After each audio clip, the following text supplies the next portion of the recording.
Hello, back again.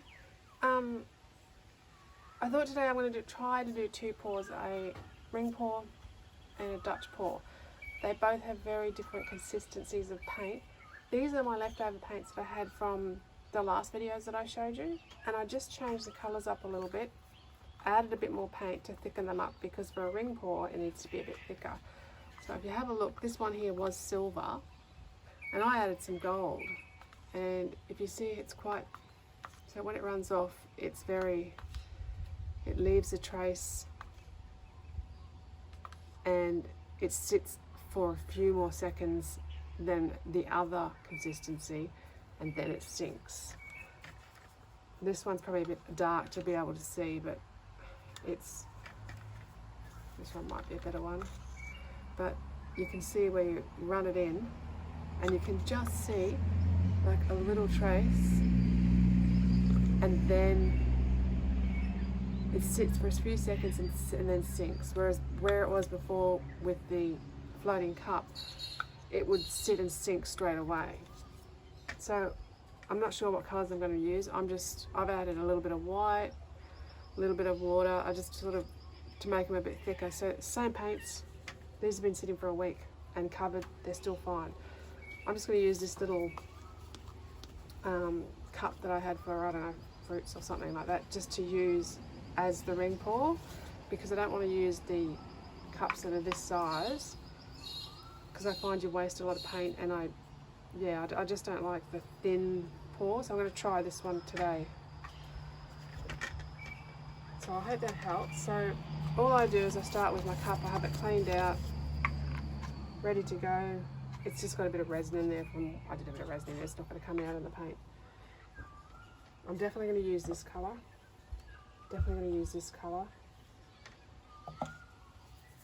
I'll do it on the smaller one because I think the Dutch pour is going to look better on this one.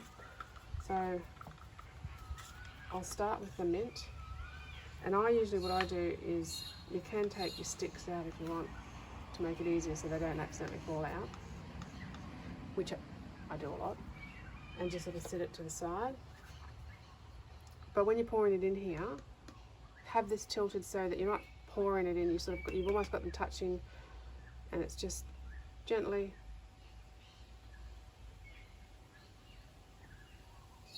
to about there. Choose what colour you want to use next. Again, take your sticky out, I suppose. I should teach you all the good habits, not the bad habits. And then, now you'll see with the consistency that as I'm pouring it in, the paint will sit on top of the other paint rather than sinking in. So if it was a thinner consistency, it would just sort of sink. You want it to sink a little bit, but not too much, because we want to get a nice ring pour. Hopefully we do. And I just sort of start tilting this one back a little bit so that we can start filling it up a bit more.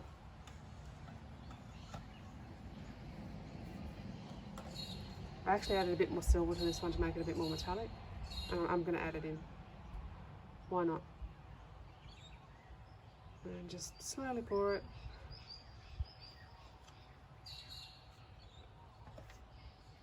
And if you see in the cup, you'll start to see, like, a bit harder this one, but you'll be able to see a little ring.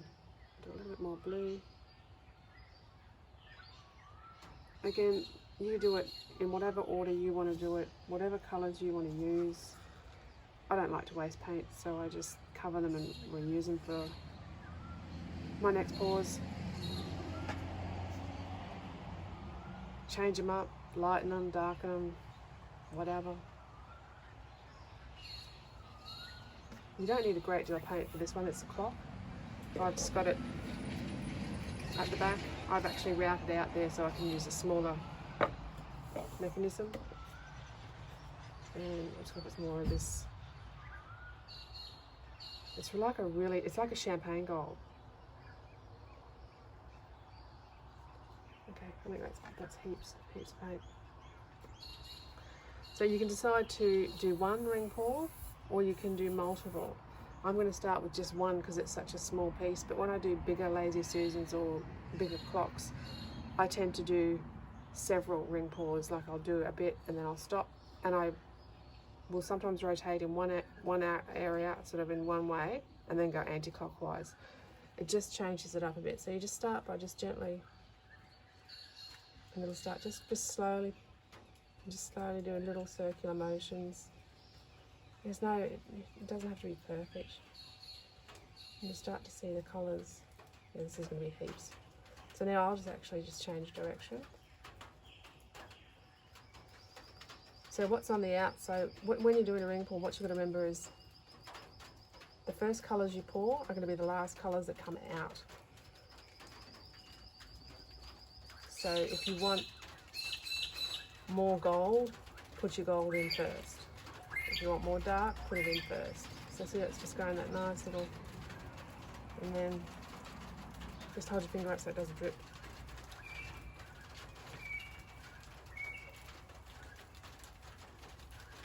I forgot my paper towels.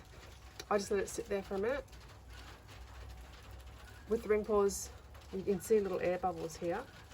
If you get your butane torch out or your heat gun, it will make lots and lots of little micro cells. I don't particularly like that. I don't mind little ones that come up naturally. See how that's popped? But I always let it sit and just let it do its thing for a little bit. It spreads out. If you start moving it too quickly, you won't get your nice defined rings or fingers. Sometimes you can get fingers.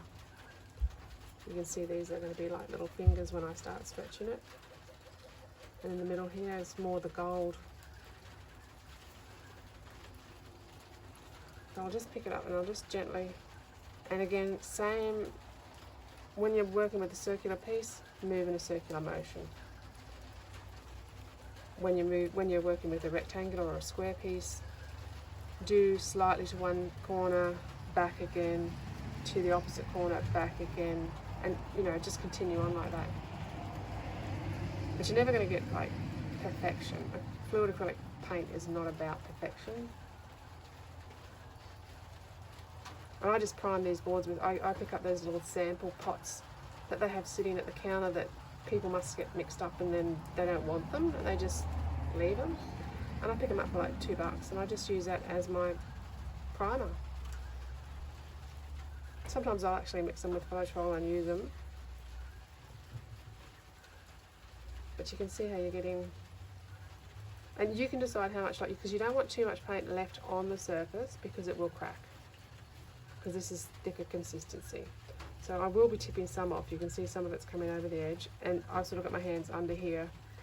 If you're holding onto the edges, you're probably going to slip. It's a balancing act.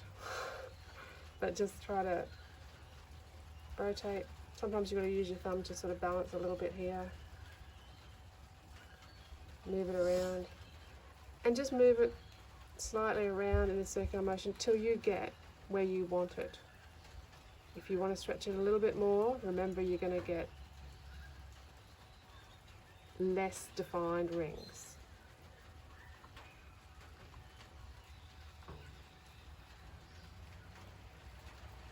I do quite like my ring pours to be ring pours, so I don't stretch too much. So I don't use too much paint when I'm doing it. You can put a layer of paint on first, really thin layer of paint, so that it moves around easier. It's completely up to you. Again, you get a feel for it to see what you like. But I'll stop there. And you can see how, and as this dries, it's going to look more defined. But see how we've got nice defined rings in here and here. Whereas if I kept stretching it, these are going to get bigger and bigger. But I like having these nice little thin rings around there. And again, you can hit it with the blowtorch, you can hit it with your heat gun to pop the bubbles, but you'll get cells. I like less cells with my ring pours. But like I said, don't mind a few little natural ones, but play around. And you can see on the sides, like there's a little bit on here. I checked the sides, and because I did it yellow underneath, you can see, and I'll just dab it. Sorry about my bookhead. Yeah, and also here, sort of on the edge, because these aren't routed round, they're a more flat side. I just sort of touch my finger like this, and the paint grabs to the other paint that's on the side. So you can see here you've got some of the board showing, but by me just touching, just tapping slightly, it just brings the paint down. It's not gonna, I'm not ruining the pattern because I'm not putting my fingers in the paint there. I'm just sort of touching the side. Yeah. So I've still got some paint left over here, so I'll stop this one, and then I'll mix these. What I'll do is I'll actually make them thinner, because for a Dutch pour they have to be watery thin, really thin. So you'll probably see this one and the next one still drying, because I'm going to do this one shortly, but I've just got to thin the paints out. So you can see how they're quite thick. This is the one I've got the most of, so I'm going to add some more water to that and make that the base, because I always have like a base. So I'll show you the consistency. So that's, you know, it's quite, it's got a good, like when you look at the stick, see how it's got that mound? It doesn't sort of run off. It sits, see how it sits so nicely? But then if I turn my stick, it will start to run.